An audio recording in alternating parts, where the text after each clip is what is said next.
Bismillahirrahmanirrahim. Yaqul al-Imam Ibrahim An-Nakhai, innama halaka man halaka qablakum bisalasi khisal. Sesungguhnya binasanya orang-orang yang binasa sebelum kamu itu kena 3 perkara. Bifudulil kalam, dengan ucapan-ucapan yang lebih atau dengan perkataan-perkataan yang sia-sia.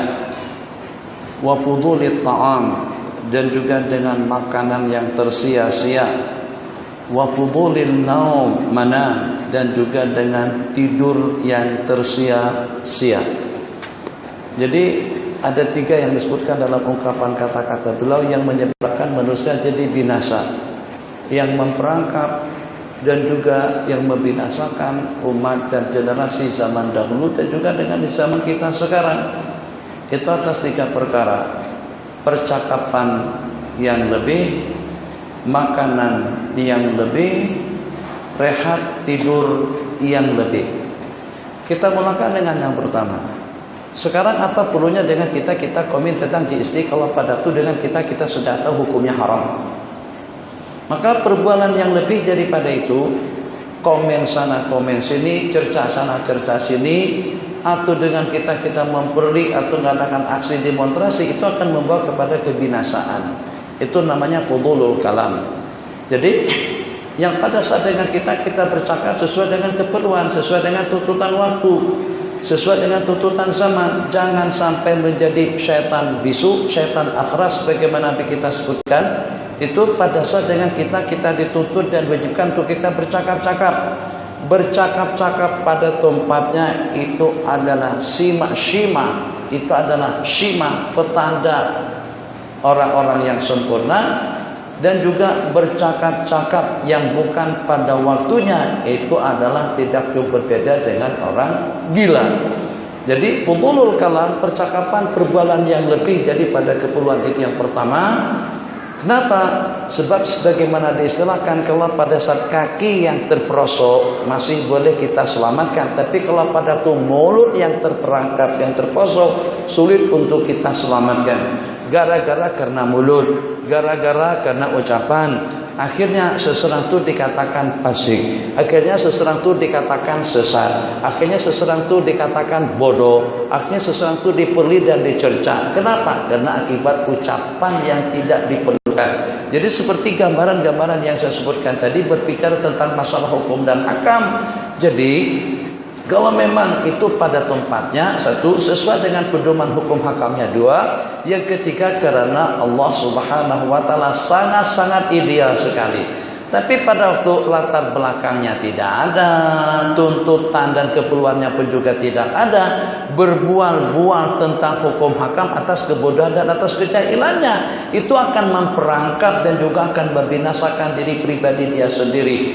Yang pertama, percakapan yang lebih daripada keperluan. Yang kedua, fudulut ta'am, inna lillahi wa inna ilaihi raji'un. Sehingga dengan makanan yang berlebihan tadi itu, tentu dengan sakit baginya akan dibuang. Apakah kita tidak tahu makanan itu bukan untuk dibuang, makanan itu bukan untuk disia-siakan, makanan itu bukan untuk kita binasakan, makanan itu bukan untuk dipamerkan dan dibangga-banggakan. Jadi kira-kira dengan kita seketika kita memesan jenis-jenis makanan, tujuannya untuk kita nikmati, tujuannya untuk kita makan, kita ukur kemampuan kita dan juga perut kita semampu apa kita memakannya. Jangan sampai pesan yang itu pesan ini, sedangkan kita tidak mampu untuk menghabiskannya. Kalau tidak habis pun kita bawa balik, jangan dibuang. Kecuali kalau seandainya akan ada yang memakan setelah kita memakannya. Alhamdulillah banyak kucing, bagikan sama kucing. Jadi ada istilah lesehan.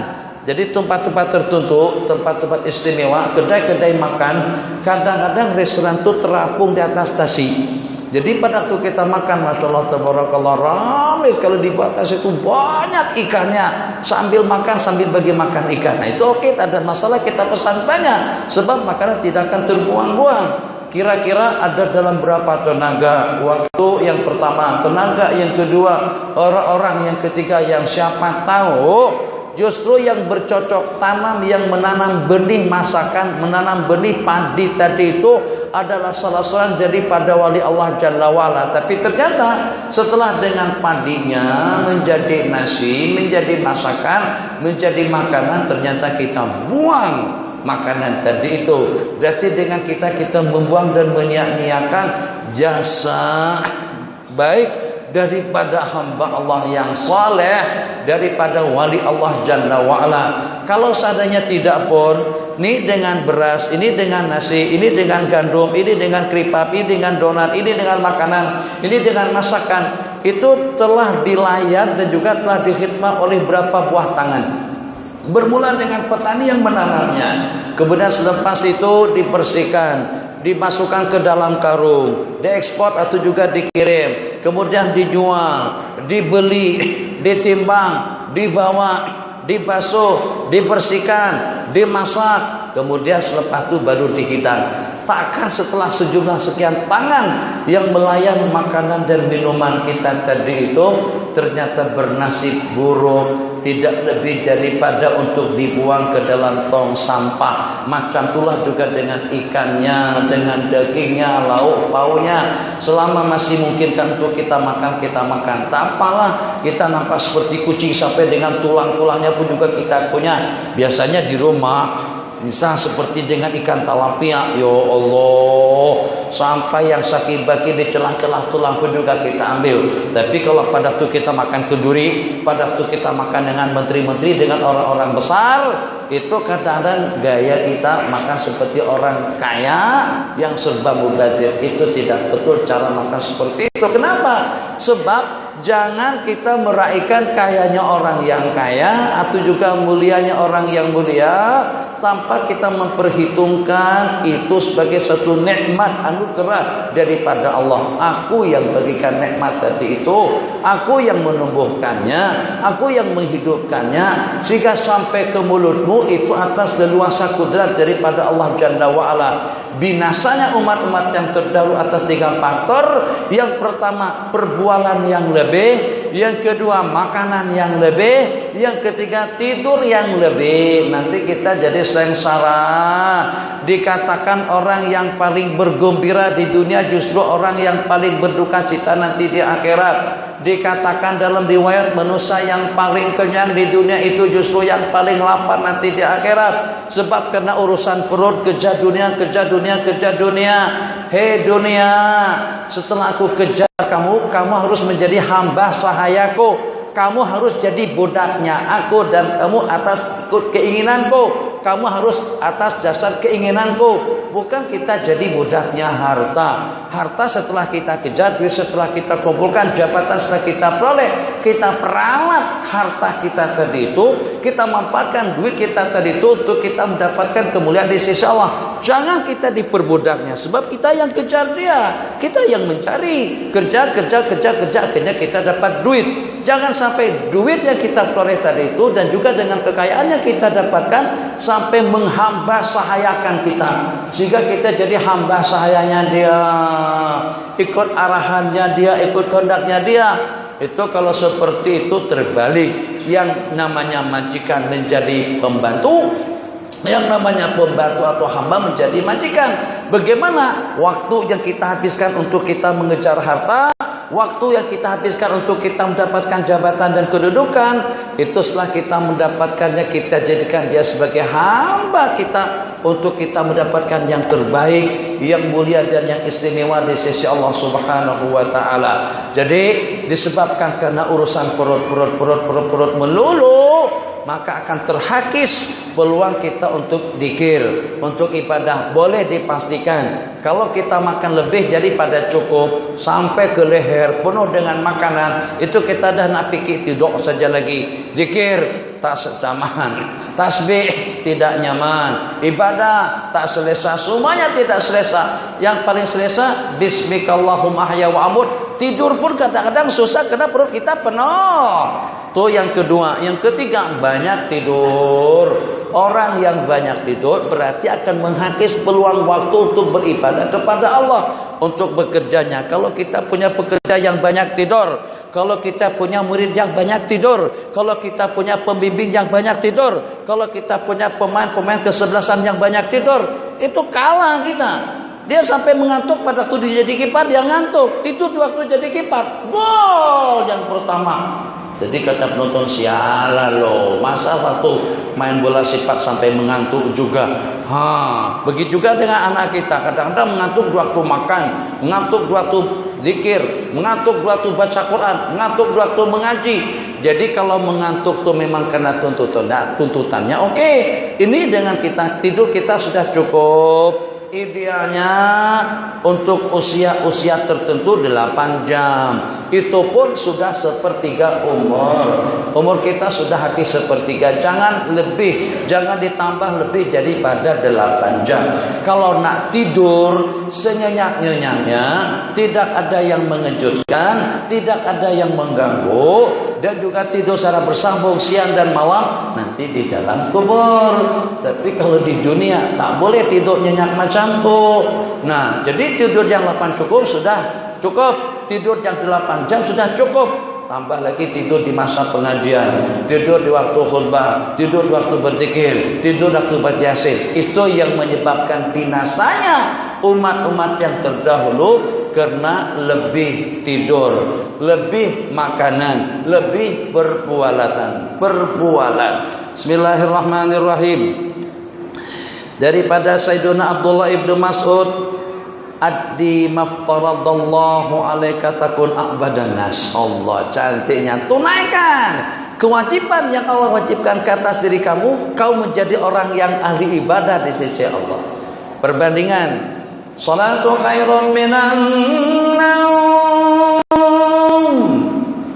Allahu akbar, Allahu akbar, la ilaha illallah. Masya Allah, tabarakallah. Banjir manusia berdatangan daripada sana sini, membanjiri masjid mana-mana saja pada waktu di bulan Ramadan. Tapi selepas habis bulan Ramadan, masjid kosong lagi. Salatul qiyam ya sahabakumullah, untuk sembahyang tarawih sampai keluar. Bukan semuanya di luar, memang melempah sampai keluar. Sebab kita ada bahasa semuanya di luar. Jadi masjidnya melempah keluar, semuanya di luar, itu kosong masjidnya.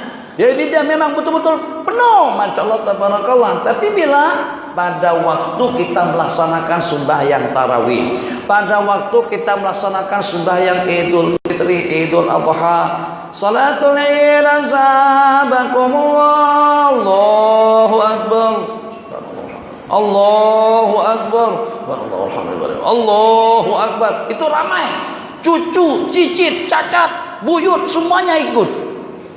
Tapi untuk sembahyang 5 waktu tidak mendapatkan perhatian yang semacam itu. Seperti apapun pahalanya, seperti apapun balasannya, seperti apapun hebatnya, tetap saja 70 kali sembahyang hari raya haji dan puasa itu baru menandingi 1 sembahyang fardu yang diwajibkan.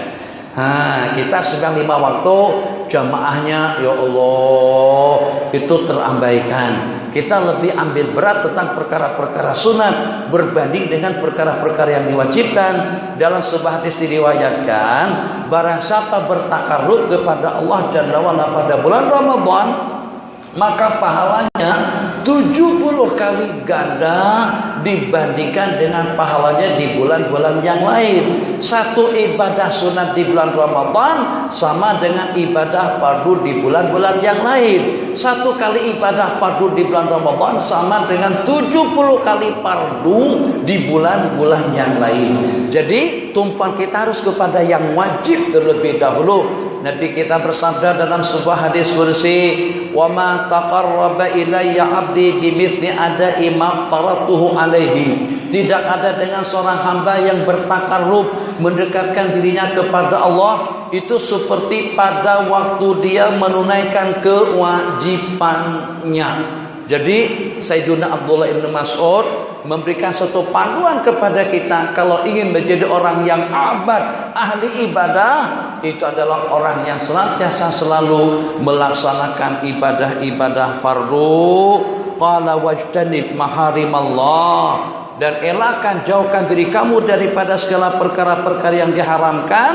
Takun azhadan nasi, kamu menjadi orang yang paling zuhud. Zuhud secara hakikat bukan zuhud daripada harta, bukan zuhud daripada wanita, bukan zuhud daripada duit, bukan zuhud daripada kebendaan, bukan zuhud daripada kekayaan. Zuhud yang sebenarnya zuhudkan diri daripada segala perkara yang diharamkan oleh Allah.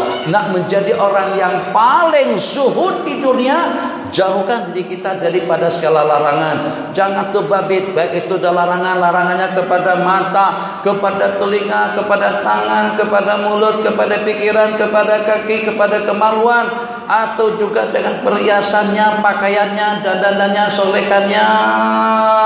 Masya Allah, tabarakallah, tampil. Ini tampil tingkat internasional.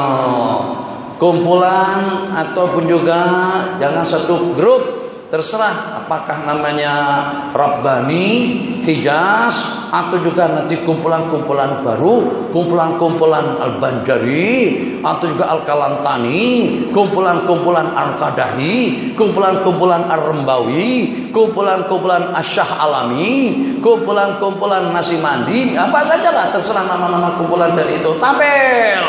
Karena nanti akan ditayangkan siaran langsung live daripada semua channel-channel TV.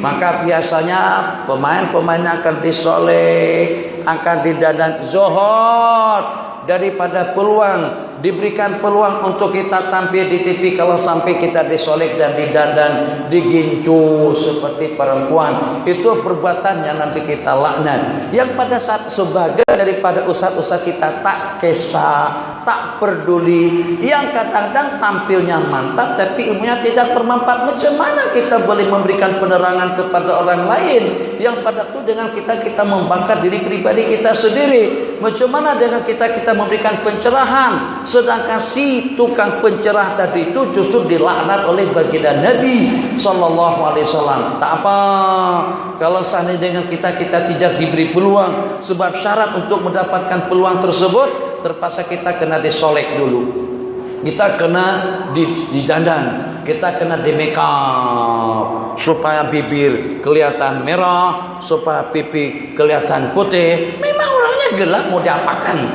Gelap lah. Awak nak udah bagi peluang. Kalau tak kisah. Mau macam mana? Kakak dengan kita disuruh mandi saban hari, kita guna guna Clorox misalnya supaya kulit kita ini putih. Memang hitam. Mau macam mana asal keturunan negro? Jadi kalau memang hitam lah.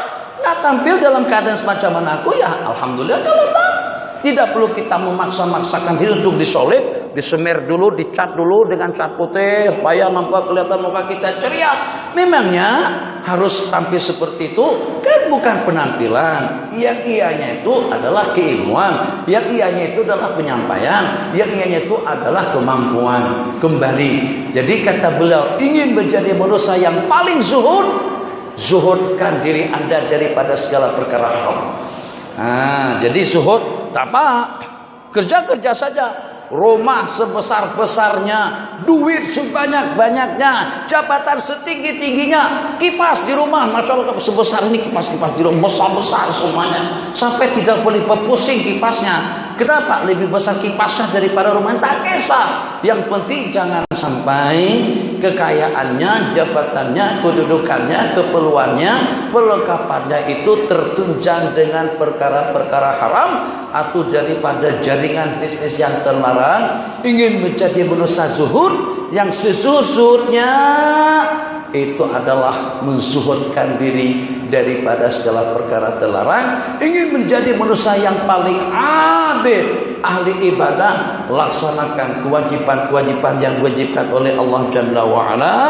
Qala warda bima kasamallahu lak takun aghnan nas.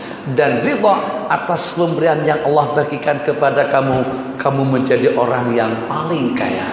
Masya, tenang, sejuk, tidur pun nyenyak. Belum lagi habis bismikallahumma dah tertidur dah kita.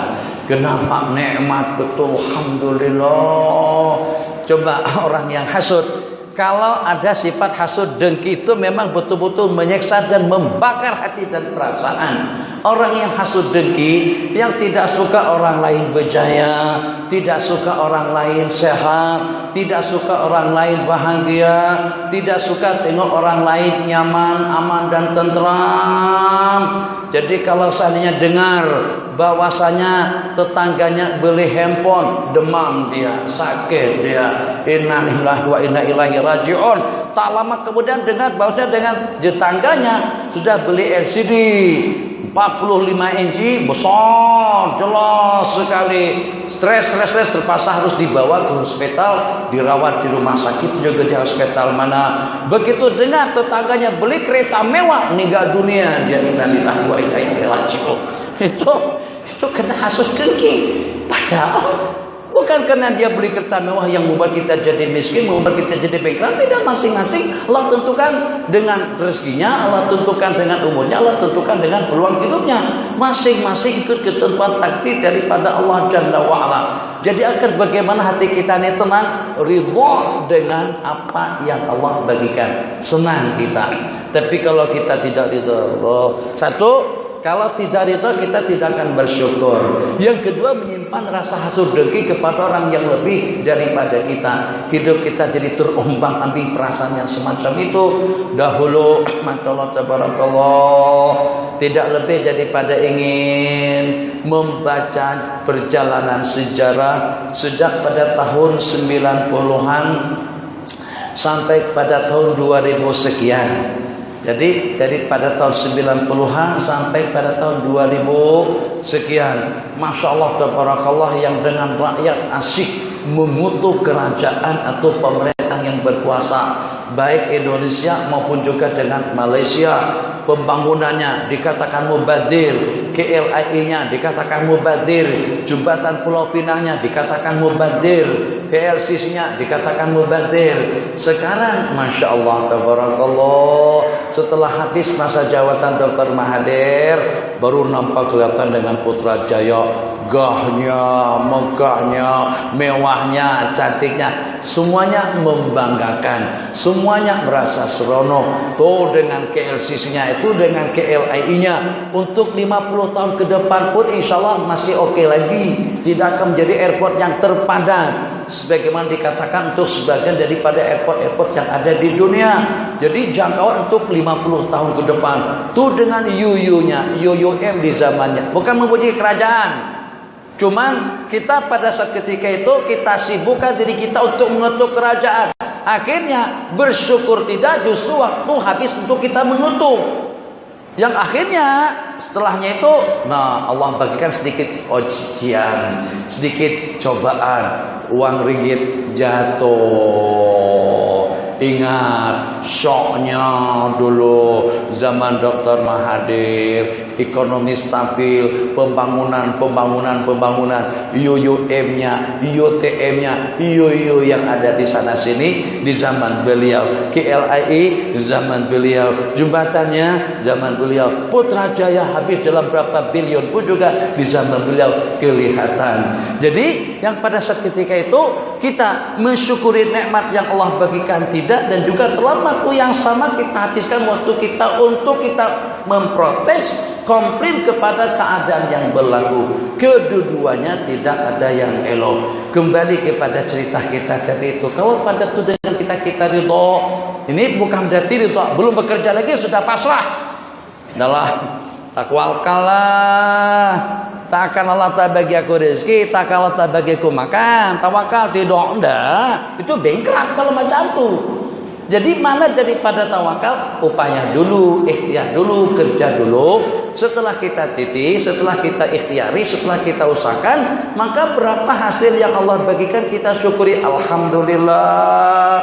Untuk banyak alhamdulillah, untuk dikit pun juga alhamdulillah. banyak dan sedikitnya itu adalah daripada Allah. Seperti yang saya katakan pada pertemuan kita yang telah lalu, yang kalau pada saat dengan seseorang ditimpa sesuatu, akhirnya habis harta kekayaannya, untuk meredakan hati kembali kepada ketetapan takdir. Dulu pun saat ketika kita dilahirkan kita tidak ada harta, supaya jangan sampai stres, apalagi kalau sampai bunuh diri gara-gara kena bankrupt. Ya Allah, dah goncang. Sebab keadaan sekarang sudah tidak meyakinkan, kaya-kayanya tak bakalan terpilih kembali untuk menjadi yang berhormat atau untuk menjadi menteri besar. Kalau seandainya tidak ada ketentuan takdir atau keyakinan dengan qadar dan qadar yang mampu untuk mengawal dan juga mengatur perjalanan hidup seseorang, orang itu akan stres. Ya Allah, dulu dapat 2/3 suara, kali ini dapat 300 saja. Daripada 30.000 menjadi kepada 3.200, kalah besar. Perbedaannya banyak sungguh, mesti stres. Tak boleh tidur, tidak nyenyak tidur, tidak lalu makan, hidup tidak keru-keruan. Kenapa? Sebab karena tidak percaya dengan ketentuan takdir dan kuasa kudrat daripada Allah Subhanahu wa taala. Inna lillahi, kita dalam miliknya Allah, wa inna ilaihi rajiun, dan juga kepada Allah kita akan kembali. Kalau kita tidak dipilih, memang dulu kita pun pada masa dilahirkan kita tidak ada jabatan, kita tidak ada pangkat, kita tidak ada tahta, tidak ada harta. Apa bedanya kalau seketika harta tadi itu diambil oleh Allah? Ingat dan yakin dari Allah dan akan kembali kepada Allah Jalla wa'ala. Satu, ingin menjadi manusia yang paling abid, laksanakan ibadah-ibadah fardu. Ingin menjadi manusia yang paling zuhud, tinggalkan segala perkara yang diharamkan. Ingin menjadi manusia yang terkaya, wujudkan sifat qanaah di dalam hati, restu dan ridha dengan pemberian yang diberikan oleh Allah Jalla wa'ala. Dia tuh orangnya tak tampan mana, tapi macam mana dia boleh dapat istri lebih cantik daripada istriku? Lu kan sakit hati lu, mesti sakit hati. Kaya pun dah, pintar pun dah, dia orangnya udahnya bodoh, kutu. Tapi dapat pasangan hidup yang ideal. Takkan perempuan itu tak pandai pilih, kenapa pilih dia? Kenapa tidak pilih aku? Lebih cerdik, lebih pandai, lebih banyak duitnya. Tuh kan? Tengok lagi dengan seseorang kecil badannya, tapi punya kereta mewah. Boleh juga. Ini ya Allah, mana letaknya keadilanmu? Jadi dengan seseorang lagi sedang berbaring di sebuah pohon beringin dikatakan. Saya tidak tahu nama pohon beringin itu pohon apa di sini. Pokoknya pokok kayu besar, buahnya kecil. Jadi pada waktu dia lagi sedang santai baring macam itu, dia ternampak buah tembikai atau dengan buah labu, pohonnya kecil, buahnya besar. Terlintas dalam kepalanya, begitu tengok pohon yang begitu besar pokoknya, tapi buahnya kecil. Wah, Allah ini tidak pandai dan juga tidak adil. Takkan pokok yang sebesar itu buahnya kecil, sementara dengan pokok yang sekecil ini buahnya besar. Jadi Allah bukan pencipta yang hebat, karena tidak menserasikan antara buah dengan pohon. Dalam khayalannya semacam itu, terjatuh buah daripada pokok besar tadi itu dan terkena hidungnya. Baru dia sadar, ya Allah, seandainya buah pokok tadi itu seperti tembikai kena hidungku, macam mana mukaku pada saat ketika itu? Allah bijaksananya Allah, maha adilnya Allah. Kalau seperti buah labu itu terjatuh kena hidung, macam mana keadaannya? Labu banyak besar dan berat, tapi pokoknya kecil. Baru sadar. Begitulah manusia. Jadi dikatakan Allah tidak adil. Ternyata beberapa waktu kemudian mengatakan Allah betapa bijaksana dan adilnya. Jadi kalau begitu patut kita tanamkan di dalam hati sifat pasrah, jangan buruk sangka dengan Allah Subhanahu wa taala. Allah kurangkan, Allah ambil, atau juga Allah alihkan kepada orang lain. Pasrah saja, ridho dengan apa yang Allah takdirkan kepada kita. Tapi setelah kita mengikhtiari dan juga selepas kita mengupayakan dan mengusahakannya. Bismillahirrahmanirrahim. Daripada sebahagian hukama, arba'atun, 4 perkara, hasanun, sangat-sangat cantik dan indah. Walakin arba'atun minha ahsanu, akan tetapi 4 perkara daripadanya lebih cantik. 4 perkara yang indah, tapi terdapat 4 perkara yang lebih cantik. 4 perkara yang jelek dan buruk, tapi terdapat 4 perkara yang lebih buruk dan lebih jelek. Arba'atun hasanun walakin arba'atun minha ahsanu. Al-haya'u minar rijali hasanun. Sifat pemalu daripada seorang laki-laki itu bagus. Laki-laki ada sifat sopan santun, ada sifat pemalu, masya Allah, tabarakallah, tak sembarang sebut, tak sembarang ambil, tak sembarang bertindak, ada rasa segannya, ada rasa malunya. Ulama mengatakan rasa segan dan malu yang positif itu kalau seandainya yang mendorong kita, yang menjauhkan kita daripada kejanggalan hidup, dan juga yang membawa kita kepada kebajikan. Sementara malu yang membawa seseorang kepada benda-benda negatif disebabkan kena malu kalau tidak minum, disebabkan kena malu kalau tidak terbabit, disebabkan kena malu kalau tidak berbuat. Itu malu yang memperangkap. Kenapa sampai terbabi dengan perjudian? Kenapa sampai terbabi dengan perempuan? Kenapa sampai terbabi dengan minuman? Karena segan dan malu seketika diajak oleh teman. Malu yang positif, malu kepada Allah. Kalau sampai Allah tengok dia terbabi dengan perbuatan haram, kalau sampai dia meninggalkan kewajiban-kewajiban yang diwajibkan, itu malu yang positif. Jadi dikatakan sifat pemalu itu baik bagi seorang laki-laki, lebih baik lagi dengan seorang perempuan sedang. Masya Allah, tabarakallah. Tadi saya cerita dengan kawan-kawan, menceritakan tentang kejadian-kejadian di zaman Rasulullah Sallallahu Alaihi Wasallam. Cerita Nabi kita bersabda, kejar seorang perempuan di Raudhah. Raudhah itu nama tempat, katakan saja di Shah Alam. Ali 1, Zubair 2, Miqdad Ibn Aswad 3. Kejar perempuan di Kuala Kangsar yang membawa surat rahasia daripada sahabat kita. 3 orang sahabat langsung berangkat, dedak. Jadi dengan mereka kejar, tepat di tempat yang Nabi kita tunjukkan, mereka berjumpa dengan perempuan yang Nabi kita sebut tadi itu. Mereka berjumpa dengan seorang perempuan yang sedang bertunggangan. Hei perempuan, stop! Mana suratnya? Jadi kata perempuan, surat apaan? Mana suratnya? Kalian ini cakap tentang apa? Surat apanya?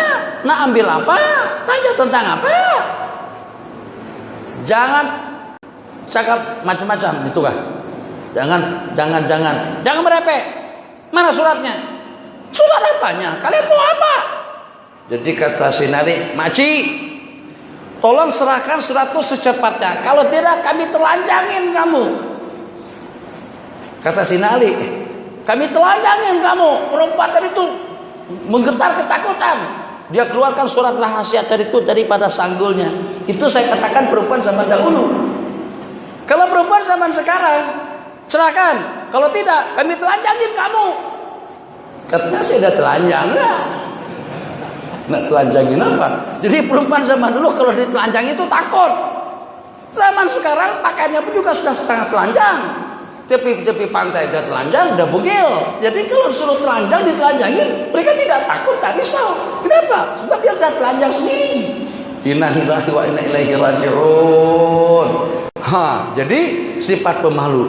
Jadi saya ceritakan pengalaman Atau zaman saya masa di kampung, saya pada waktu sekolah rendah, ini cerita pada tahun 65-an, 65, 67, 68, 74 saya pergi ke Mekah pada masa tahun 70-an.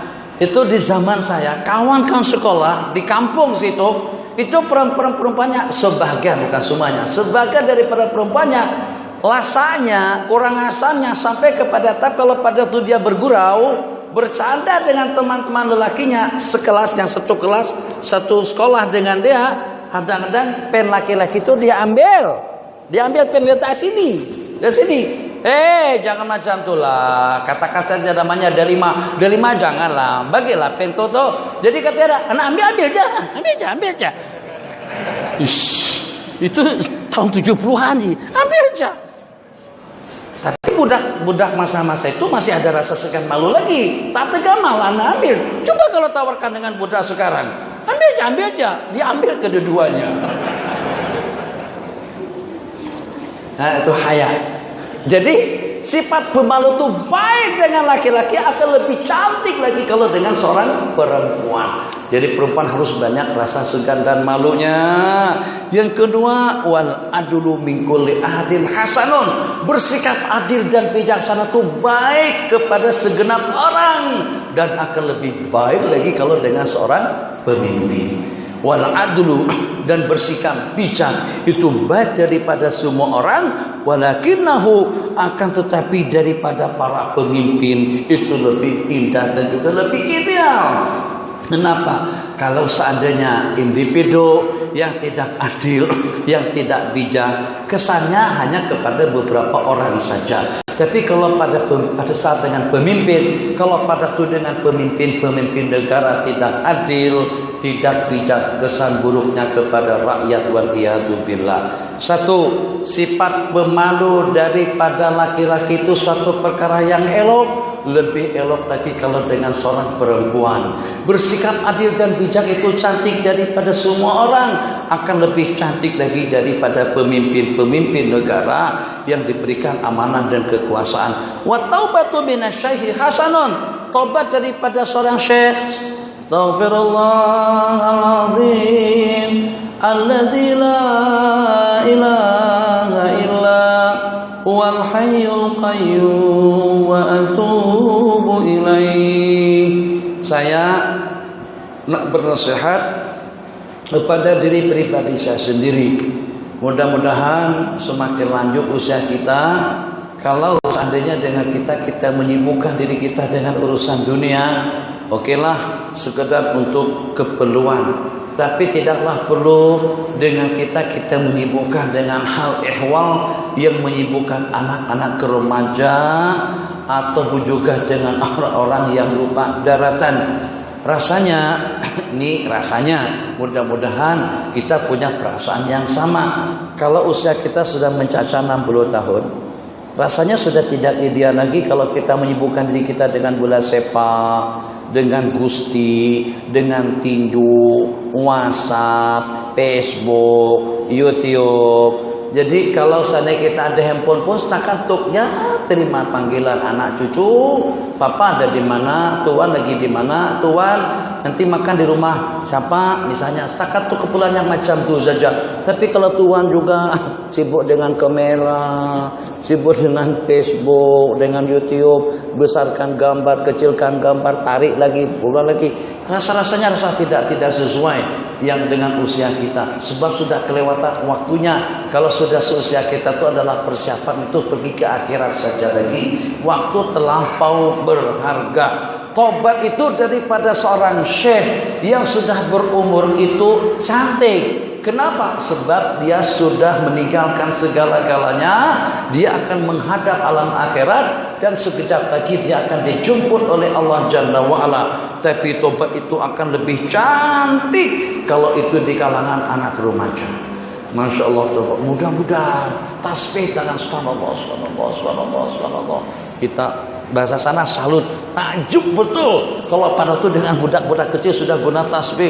Masya Allah, tasbih subhanallah, subhanallah, subhanallah, subhanallah, subhanallah, sallallahu alaihi wasallam.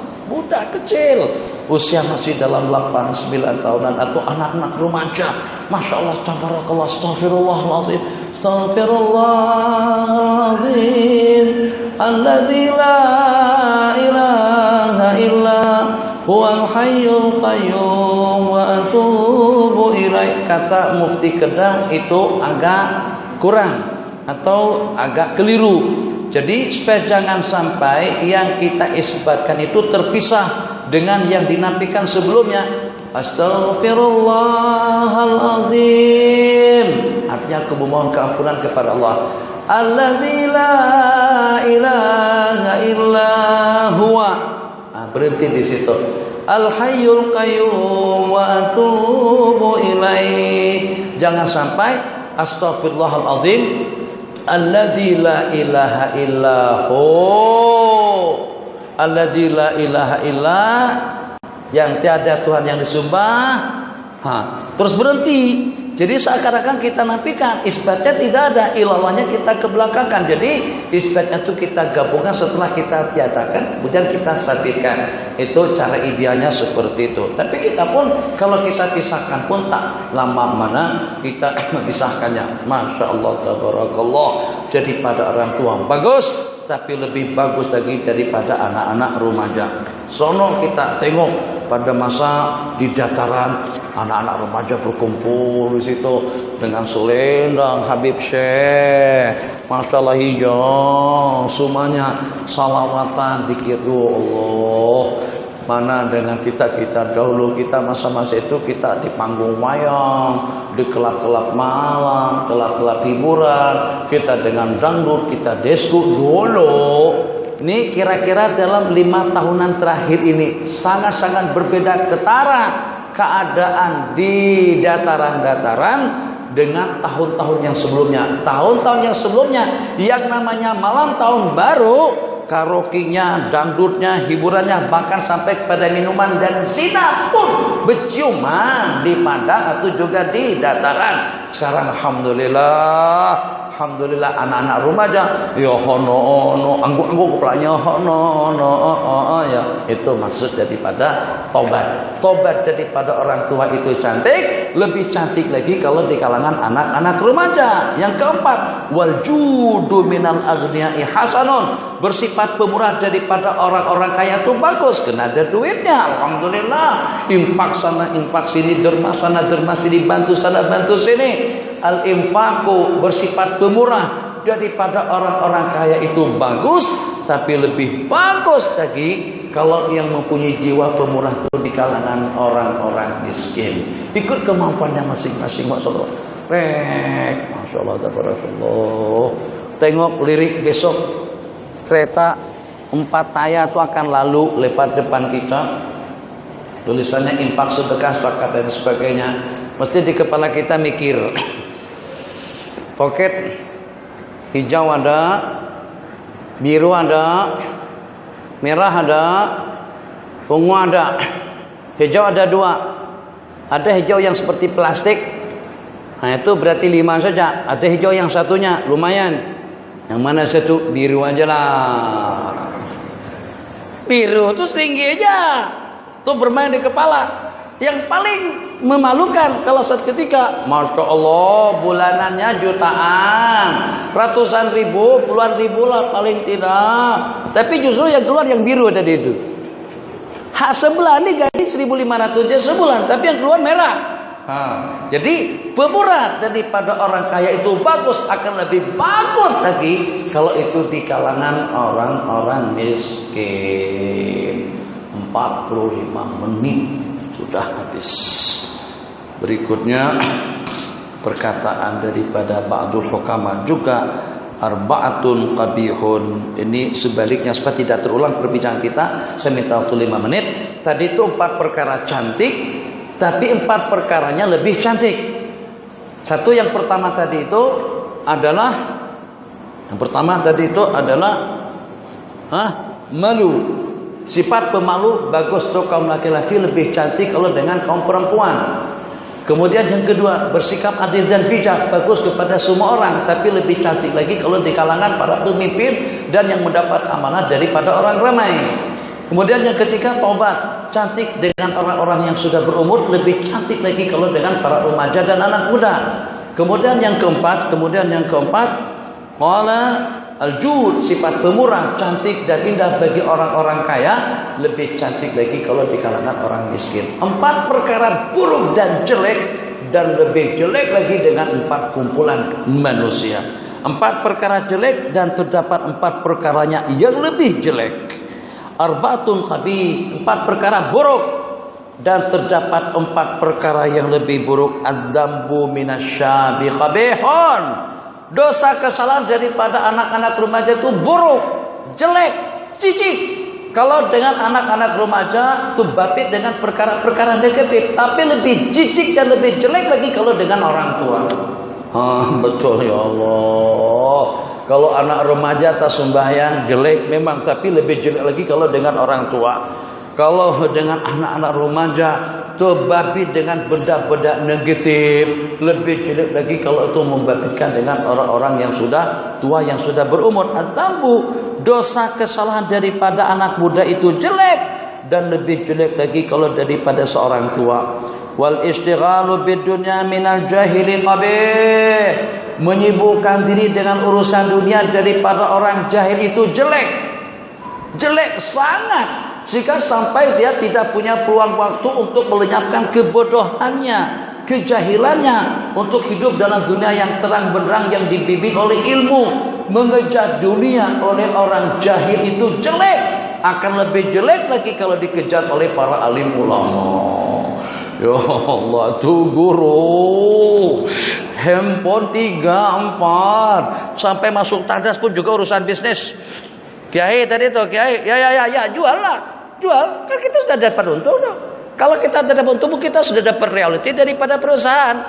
Kalau kita dapat bonusnya dari situ pun kita sudah untung. Ya, tunggu sebentar. Bawah keluar, mulut keluar, samping-samping juga keluar. Lagi sedang dalam tanda sipok betul.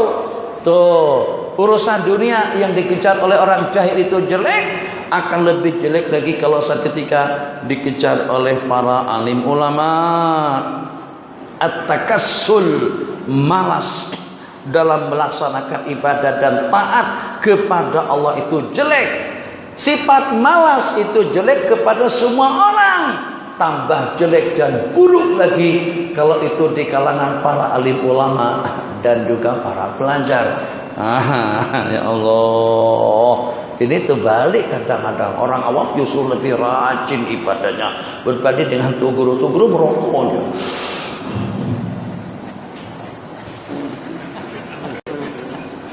Kalau ada yang komplain, katanya zikir itu boleh dalam hati dan juga boleh dengan asap rokok yang naik.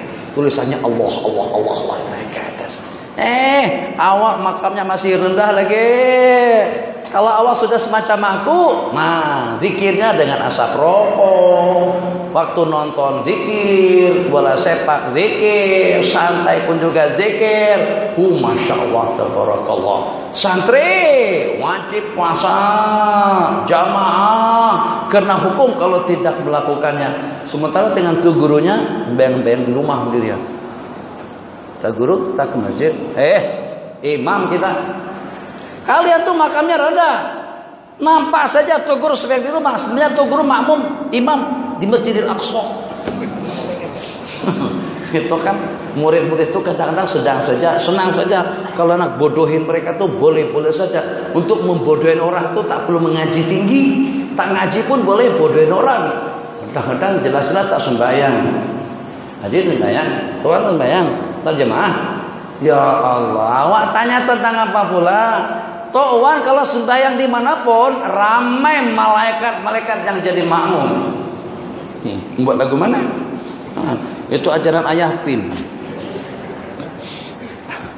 Jadi malas dalam beribadah itu jelek kepada semua orang. Lebih jelek lagi kalau dengan tutu guru dan juga di kalangan penuntut ilmu. Terakhir, takabur, sifat angkuh, sombong daripada orang-orang kaya itu jelek dan buruk.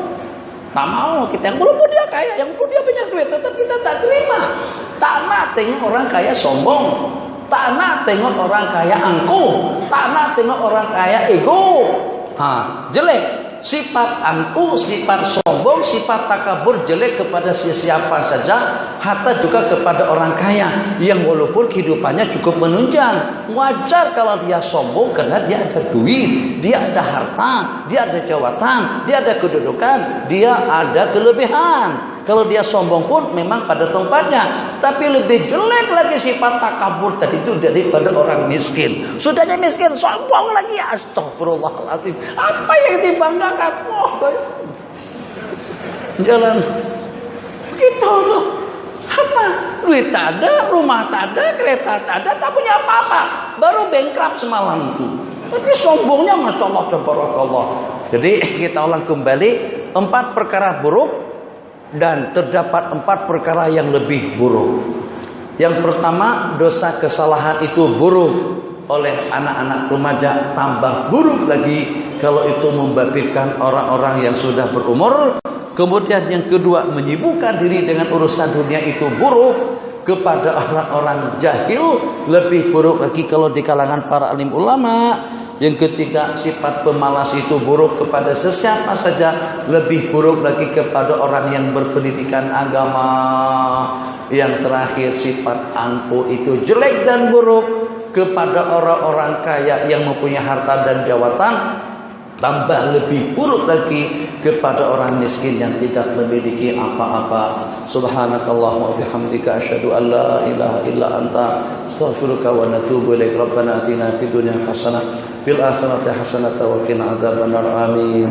Walhamdulillahi rabbil alamin. Jemput makan dipersilahkan. Allahumma barik lana fi ma razaqtana wa qina adzabannar. Di gerai-gerai yang ada di sekitar Masjid Ar-Radwan. Bayar sebelum balik. Allahu a'lam. Jemput makan tuh udah dapat pahala kan? Tapi nipu, saya tak nipu. Allah sallallahu ala Muhammad sallallahu alaihi wasallam.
sallallahu alaihi wasallam, sallallahu ala Muhammad, sallallahu alaihi wasallam, ala Muhammad,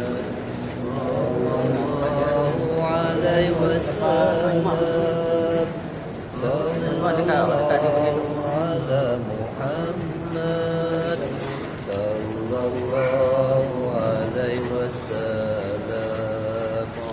Tala'al badru alaina min sanina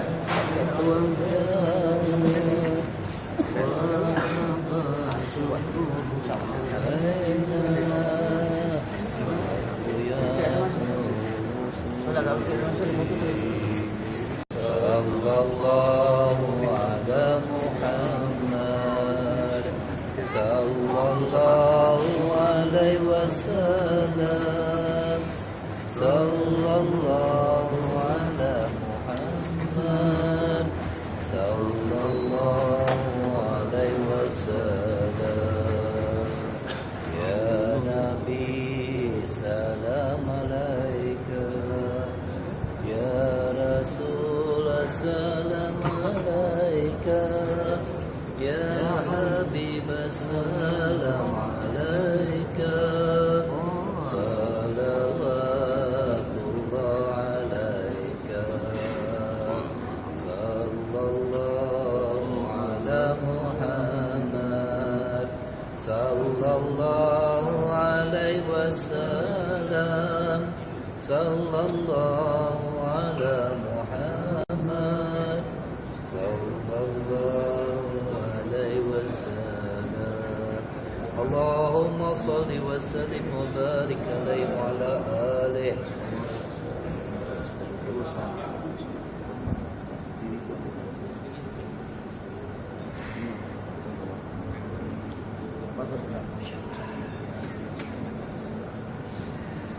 Masuk.